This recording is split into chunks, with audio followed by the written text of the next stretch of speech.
Tiring, kim o'yg'oq? Burunqi zamonda bir to'mirchining 40 o'g'li bor ekan. Bu o'g'illarning cho'nglari bozg'an so'qqidek, kichiklari kuyak bosqidek bo'pti. Oradan yana oylar, yillar o'tibdi. To'mirchi o'g'illarini o'ylab qo'yish orzusini qildi. Bir kuni to'mirchi uyda xotini bilan o'ltirib, 40 qitim to'y qilg'idek majolimiz yo'q. Birli qitim to'y qilayli. 40 o'g'limizga 40 yadin qiz eppasak, 40 kelin petishmaydi. Shunga 40 qizi bor kishi bilan qudu bo'layli, degan maslahatni qildi. Bu maslahatni o'g'illariga aytgan ekan, ularmi rozi bo'pti. Dadisi: "Amisa o'g'illarim, 40 qizi bor kishini tepinglar," deb o'g'illarini pokiz kiyindirib, oz to'la xarajat bilan yo'lga sap qo'yibdi. O'g'illar 40 qizi bor oilani izlab mengibdi. Mahalla aralabdi, shahar aylanibdi. Lekin topolmabdi. Topolmasimi yana izlab mengiveribdi. Bir kuni shaharning chetida ketib etib, odamzod turmaydigan dalaning o'ttirsida yo'g'on bir o'ylini ko'ribdi. Ular: "Shu o'ylidikilardan so'rab boqayli. Izdiginimiz tepilib qolsa ajab emas," deb berib darvozani urgan ekan, chochlari paxmoqlashib ketgan, o'roq, pol ko'z bir mo'may chiqibdi. "Ana, biz 40 o'g'il edik. 40 qizi bor kishini izlab keldik," debdi o'g'illardan biri. Uyga kiringlar, bolalarim. Mana mening 40 qizim bor,"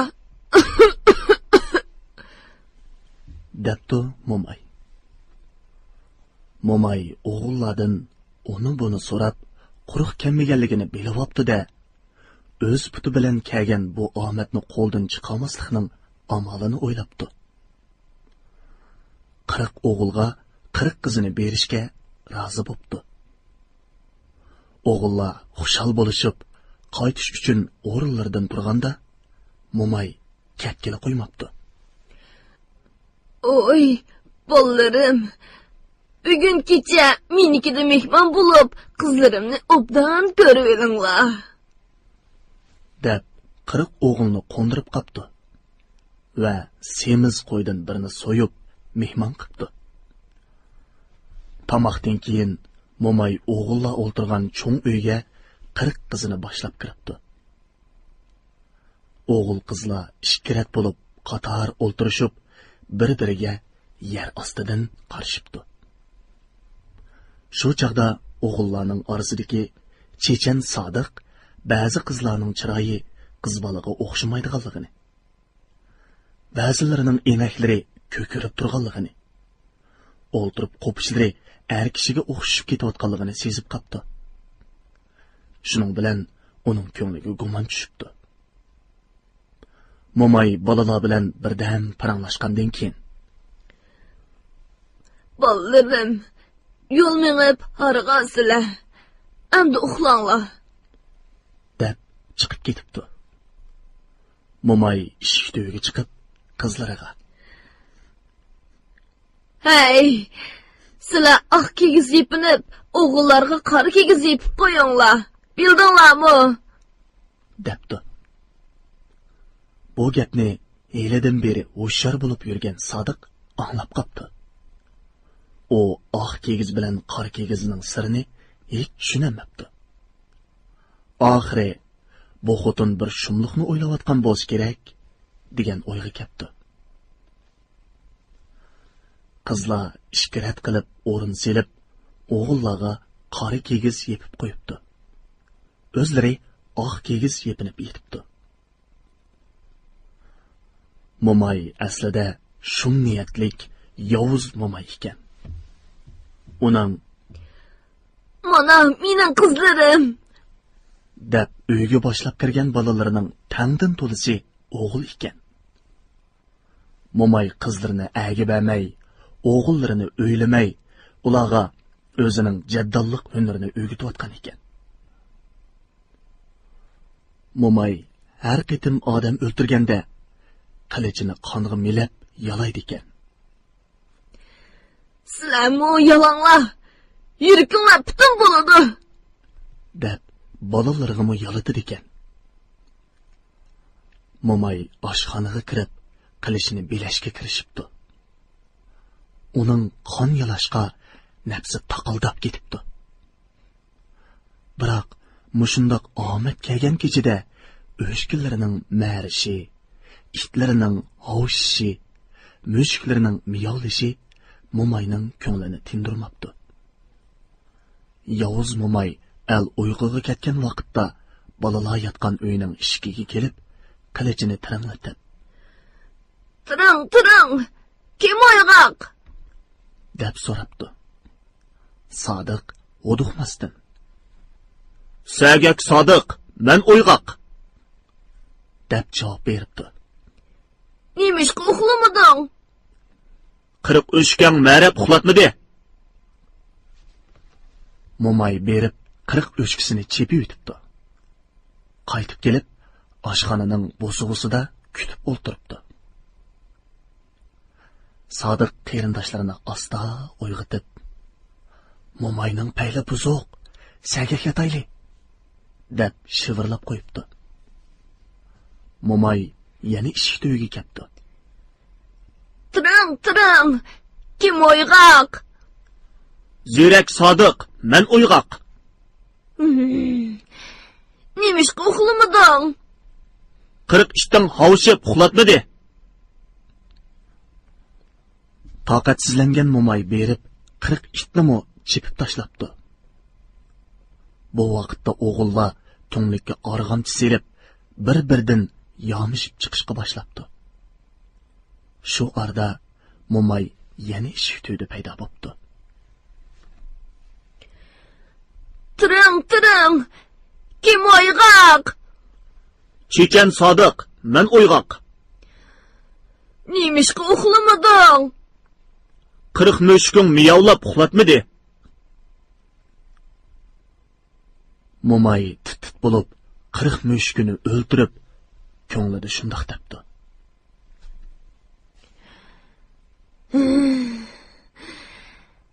"Hap Sodiq, chechanligimni ko'raman. Sen kimligimni bilasan. Hap to'xtab tur." Bir necha o'g'il to'nglikdan chiqib ketish oldida qizlarning ustidagi oq kigizni chondirmasdan qora kigizga almashtirib qo'yibdi-da, Sodiqqa qarab, "Yur, chiqib ketamiz" debdi. Sodiq, "Oq kigiz bilan qora kigizda nima sir borligini ko'rib chiqib ketay" deb ayrilib qopti. Ular Sodiqning serak va chaqqonligiga ishinib, ma'qul deb chiqib ketibdi. Ammo o'zlarining ko'gisi kelib, to'nglikdan marab yetishibdi. Sodiq oq kigizni yepinib, yolg'ondan xo'rak tortishga boshlabdi. Shu chog'da Mo'may bir dassab, ikki dassab yana eshik to'yiga ketdi. Tiring, kim oyg'oq?" Sodiq undamabdi. Mo'may texmi xotirjam bo'lish uchun yana bir qitim so'rabdi. Tiring, kim oyg'oq?" Uyning ichidan xo'rakdan boshqa tevish chiqmagandan keyin Mo'may eshikni g'ij qilib echibdi-da, qilichini parqiratib kiribdi. Qora kigiz yepinganlarning beshiga berib, ularni jon jahli bilan shortlatib chepishga boshlabdi. Qilichini har bir urib, bir qitim yalabdi. Kigizning oxiriga borganda qilichini bor kuchi bilan bir uribdi-da, qaqoqlab kulib ketibdi. Va xushalliqidan mundoq debdi.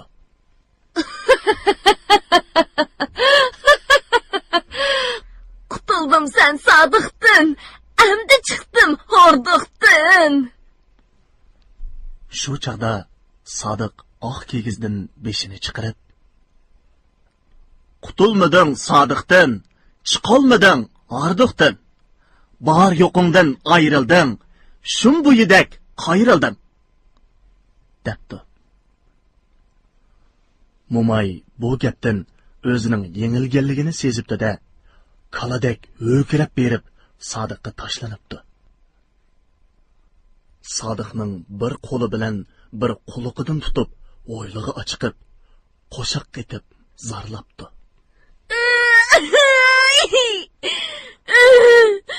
Qirq sarga o'shgandan ayirib qo'ygan Sodiq tas. Qirq tayxan ishtimg'a zamin bo'lgan Sodiq tas.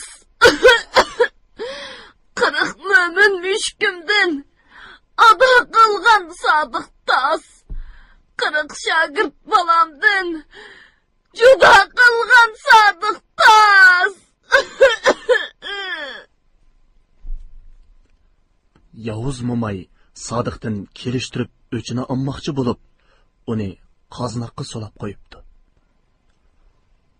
Mo'may endi o'chimni qandoq olsam bo'la deb o'ylayotsa, Sodiq qoznaqning ichida turib, "Jaddal ona, qoznaqning tungligidan patirgandek turman, chiqib ketsam maylimi?" debdi. Mo'may "Voy juvoy demaktas!" deb Sodiqni qoznaqdan ochiqibla tulumga selib to'risga isib qo'yibdi.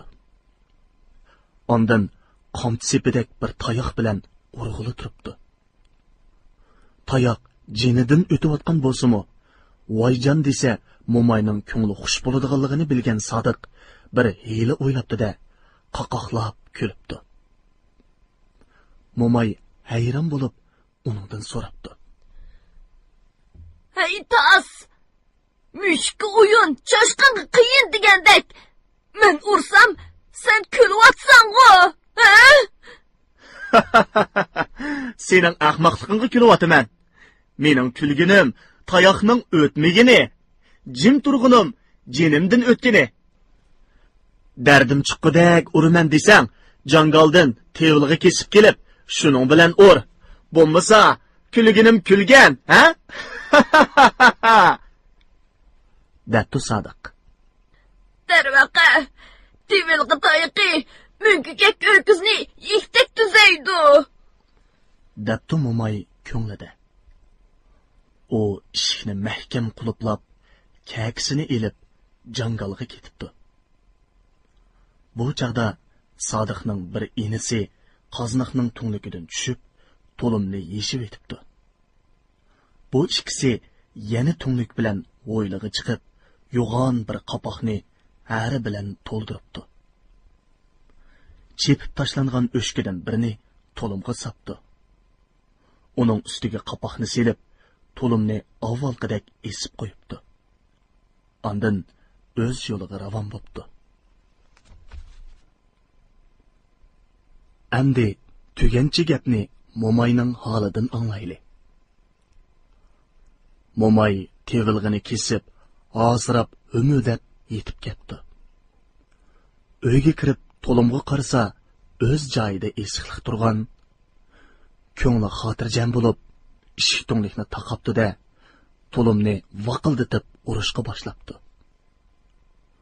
To'limdan hech bir ovoz chiqmagandan keyin tayoq Sodiqning jinidan o'tmayotgan o'xshaydi deb, yanami bakrak uribdi. To'limning ichidagi qapoq sunibdi. To'lim yirtilibdi. Arlar g'uzuldab chiqib, Mo'mayning bosh ko'zini vojildatib chiqibdi. Yalmavuz Mo'may dod faryod aytib, o'zini to'rt tomga uribdi. Arlar Mo'mayning ko'ngligining yoqa va yanglaridan kirib, butun a'zoyini chiqishga boshlabdi. Mo'may holidan ketib, lassida yiqilibdi. badallari küptek ishib, nafsi siqilibdi. Ming taslikda jeni chiqib, go'riga tiqilibdi.